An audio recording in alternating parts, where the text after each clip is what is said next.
Part 3. Sophie Moll's funeral. The government never paid for Sophie Moll's funeral because she wasn't killed on a zebra crossing. She had hers in Imenem in the old church with the new paint. She was Esther and Rahel's cousin, their uncle Chaco's daughter. She was visiting from England. Esther and Rahel were 7 years old when she died. Sophie Moll was almost 9. She had a special child-sized coffin, satin-lined, brass-handle shed. She lay in it in her yellow crimpline bell-bottoms with her hair in a ribbon and her made-in-England go-go bag that she loved. Her face was pale and as wrinkled as a Dobie's thumb from being in water for too long. The congregation gathered around the coffin, and the yellow church swelled like a throat with the sound of sad singing.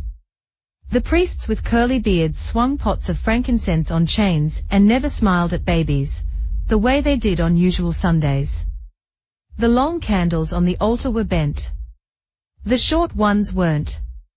An old lady masquerading as a distant relative, whom nobody recognized, but who often surfaced next to bodies at funerals, a funeral junkie. A latent necrophiliac, put cologne on a wad of cotton wool and with a devout and gently challenging air, dabbed it on Sophie Moll's forehead. Sophie Moll smelled of cologne and coffin wood.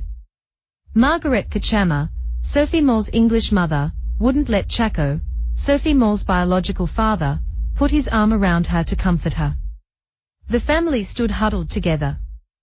Margaret Kachama, Chaco, baby Kachama, and next to her, her sister-in-law, Mama Chi, Esther and Rahel's, and Sophie Moll's grandmother. Mama Chi was almost blind and always wore dark glasses when she went out of the house. Her tears trickled down from behind them and trembled along her jaw like raindrops on the edge of a roof. She looked small and ill in her crisp off-white sari. Chaco was Mamacha's only son. Her own grief grieved her. His devastated her. Though Amu, Esther and Rahel were allowed to attend the funeral, they were made to stand separately, not with the rest of the family. Nobody would look at them. It was hot in the church, and the white edges of the arum lilies crisped and curled. A bee died in a coffin flower. Amu's hands shook, and her hymn book with it. Her skin was cold. Esther stood close to her, barely awake, his aching eyes glittering like glass, his burning cheek, against the bare skin of Amu's trembling, hymn book holding arm. Rahel, on the other hand, was wide awake, fiercely vigilant and brittle with exhaustion, from her battle against real life. She noticed that Sophie Moll was awake for her funeral. She showed Rahel two things. Thing one was the newly painted high dome of the yellow church that Rahel hadn't ever looked at from the inside. It was painted blue like the sky, with drifting clouds and tiny whizzing jet planes with white trails that crisscrossed in the clouds. It's true that it would have been easier to notice these things lying in a coffin looking up than standing in the pews, hemmed in by sad hips and hymn books.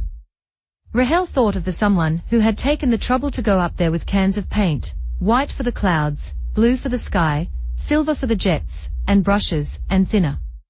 She imagined him up there, someone like Velutha, bare-bodied and shining, sitting on a plank, swinging from the scaffolding in the high dome of the church, painting silver jets in a blue church sky. She thought of what would happen if the rope snapped.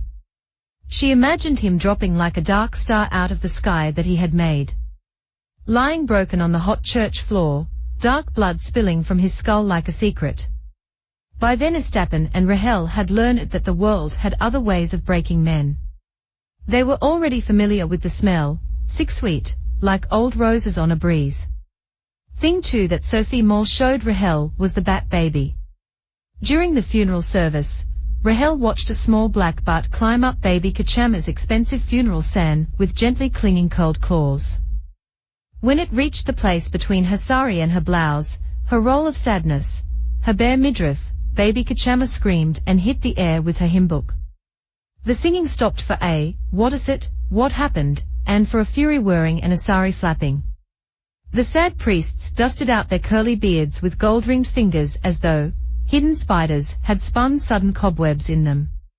The baby bat flew up into the sky and turned into a jet plane without a crisscross trail.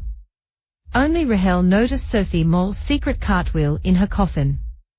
The sad singing started again, and they sang the same sad verse twice. And once more the yellow church swelled like a throat with voices. When they lowered Sophie Mole's coffin into the ground in the little cemetery behind the church, Rahel knew that she still wasn't dead. She heard, on Sophie Mole's behalf, the soft sounds of the red mud and the hard sounds of the orange laterite that spoiled the shining coffin polish. She heard the dull thudding through the polished coffin wood, through the satin coffin lining. The sad priests' voices muffled by mud and wood. We entrust into thy hands, most merciful Father, the soul of this, our child departed. And we commit her body to the ground, earth to earth, ashes to ashes, dust to dust. Inside the earth, Sophie Mole screamed, and shredded satin with her teeth. But you can't hear screams through earth and stone. Sophie Mole died because she couldn't breathe. Her funeral killed her. Dustu, that, to I or us, on her tombstone. It said, a sunbeam lent to us too briefly. Amu explained later that too briefly meant for too short a while.